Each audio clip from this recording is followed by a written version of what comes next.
नमस्कार मित्रांनो, तुला शिकवीन चांगला धडा. पुढील भागामध्ये दुर्गी म्हणते, बोल की ग चंचे. होय वय, तुला ताईशी बोलायचे का? भुई अंगावरचा कलर साफ करत असते. दुर्गी म्हणते, ताई चंचीला बोलायचे. मोनेश्वरी म्हणते, आम्हासनी कुणाशी बोलायचं नाही. दुर्गी म्हणते, ताई बोल की ग 2 मिनिट. मोनेश्वरी म्हणते, दुर्गे सांगितलेलं कळत नाही का? दुर्गी फोनवर म्हणते, चंचे ताई नंतर बोलला, ठेव आता फोन. आणि म्हणते, काय ग ताई कलर खेळीस वय? ती म्हणते, कलर खेळायला आम्ही काय बारकं पोर आहे वय? दुर्गी म्हणते, ताई 12 महिन्यातून एकदाच येतो सण, काय हरकत आहे? मोनेश्वरी म्हणते, आता तू आम्हासनी सांगणार? ती म्हणते, नाही ग ताई सहज म्हणाले. ती म्हणते, सहज? हल्ली तू सहज लई सांगायला लागली. ती म्हणते, नाही ग ताई तूच म्हणती ना, प्रत्येक सण तब्येतीत साजरा करायचा, आनंद मिळवायचा. मोनेश्वरी म्हणते, आनंद? आमच्या आयुष्यामध्ये आनंद सोडून आम्हासनी सगळं मिळालं. दुर्गी म्हणते, ताई काय झालं सांग ना, तुला कुणी लावला एवढा रंग? मोनेश्वरी म्हणते, रंग नाही, हा आमचा अपमान आहे आणि आम्ही आमचा अपमानाचा बदला घेणार म्हणजे घेणार. अधिपती म्हणतो, मास्तरीबाई. ती म्हणते, अधिपती? तो म्हणतो, काय झालं? अक्षरा म्हणते, काहीच नाही. तो म्हणतो, मग असं काय बघता आमच्याकडे? ती म्हणते, खूप दिवस झाले तुम्हाला बघून आणि खूप दिवसांनी ऐकलं. तो म्हणतो, काय? ती म्हणते, मास्तरीबाई मला खूप आवडतं तुमच्या तोंडून ऐकायला.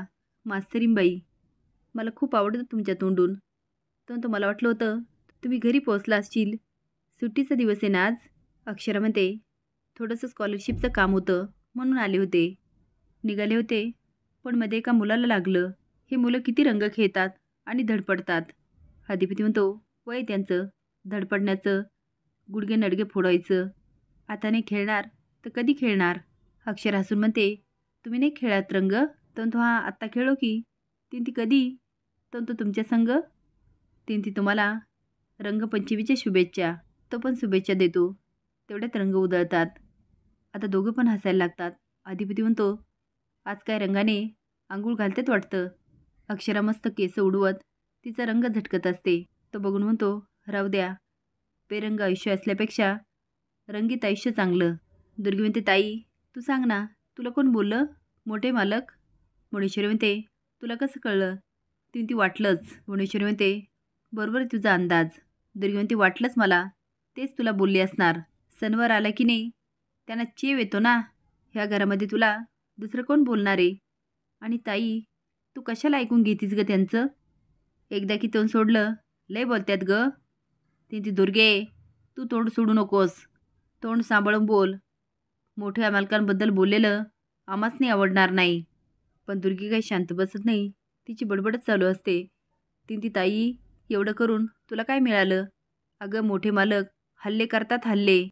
आणि मोठे मालक कमी होते का? ती मास्तरीने आली. दोघं मिळून तुला किती त्रास देतात. ताई फक्त एकदा सांग मला, बघ मी काय करते. मोनेश्वरी म्हणते, दुर्गे तू काय बी करू नको. आता तू बघ आम्ही काय करतो. दर सणाला आम्ही सगळं विसरून त्यांच्याकडे जातो. मनामध्ये एक आशा असते, मागचं सगळं विसरतील. पण नाही, तसं काय बी होत नाही. ते आमचा रागारागच करतात. आणि त्याचं कारण तू म्हणती तसं सुनबाई. सुनबाई आहे त्यांच्या बाजूने. सुनबाईची वाट लावल्याशिवाय आम्ही काय गप्प बसत नाही. तेवढ्यात दुर्गीला फोन येतो. ती ताई 1 मिनिट हा. हा बोल गोपाळ. काय? कुठं? आत्ता? शाळेत? बरं झालं बरं झालं तू खबर सांगितली ती. मोनेश्वरी म्हणते, काय ग काय झालं? ती ताई जे व्हायला नको होतं ना, नेमकी तेच झालंय.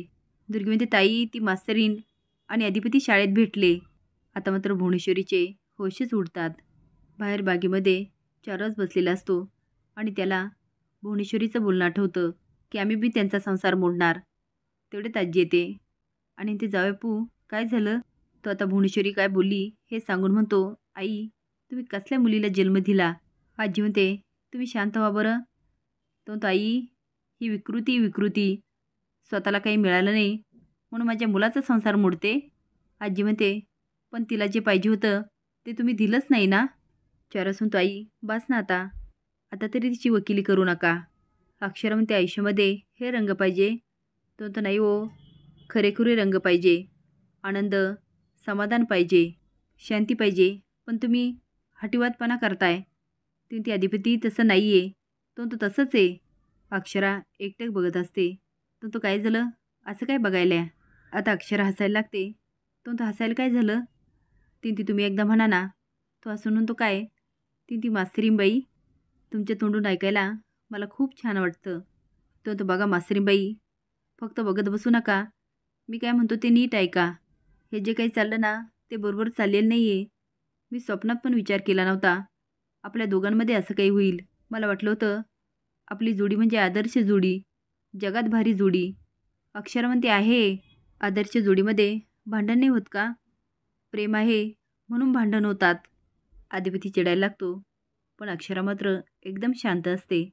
तो काय झालं? ती नाही चिडा ना. तुमचा माझ्यावर पूर्ण अधिकार आहे. दुर्गी म्हणते ताई काय करायचं ग? ती अधिपतीसने फोन लाव आणि घरला बोलून घे. दुर्गी म्हणते काय सांगू? ती दुर्गे काय सांगायचं हे मी सांगायला पाहिजे का? दुर्गी फोन लावते पण अधिपती काय उचलत नाही. दुर्गी म्हणते ताई अजून थोडा वेळ बोलत राहिले ना लय मोठा प्रॉब्लेम होईल. तर मी गोपाळला फोन लावते पण तो पण उचलत नाही. मुडेश्वर म्हणते फुलपगाराला फोन लाव. ती फोन लावते. फुलपगारे सर म्हणतात बोला दुर्गेश्वरी मॅडम. ती अधिपती कुठे? ते म्हणतात काय माहिती गेले ते. भुवनेश्वरी खुणवते. ती बाहेर जा आणि त्यासनी हुडका. दुर्गे आता फोन ठेवते. भुवनेश्वरी म्हणते ऐक दुर्गे, आम्ही जे सांगतो ना ते आता कर. इकडे अधिपती म्हणतो मास्तरीबाई समजून घ्यावं, आम्हाला पण मन आहे, भावना आहेत. तो बरंच काही बोलून म्हणतो मग माझी चिडचिड होती. ती अधिपती तुमचं साहजिक आहे. अहो आपल्यात बोलणंच नाही झालं. तर तो का नाही बोलल्या मग? अक्षरां ते बोलण्यासाठी मी तुमच्यापर्यंत पोचूच शकले नाही. त्यासाठी मी फॅक्टरीत पण आले होते. अधिपती ऐका ना, मला तुमच्याशी खूप महत्त्वाचं बोलायचं आहे. तर मला पण तुम्ही बोला. अक्षरा बोलणार एवढ्यात फुलपगारे पळत येतात आणि म्हणतात अधिपती तो काय झालं एवढं पळायला? एवढं काय धापा टाकताय? काही सया राहिल्या का? आमच्या नशिबाला सयाच आहेत. फुलपगारे सर म्हणतात अधिपती दुर्गेश्वरी मॅडमचा फोन होता, हा घ्या. अधिपती म्हणतो बोल ग मावशे. ती अधिपती डॉक्टरसनी बोलवलंय. तो डॉक्टर?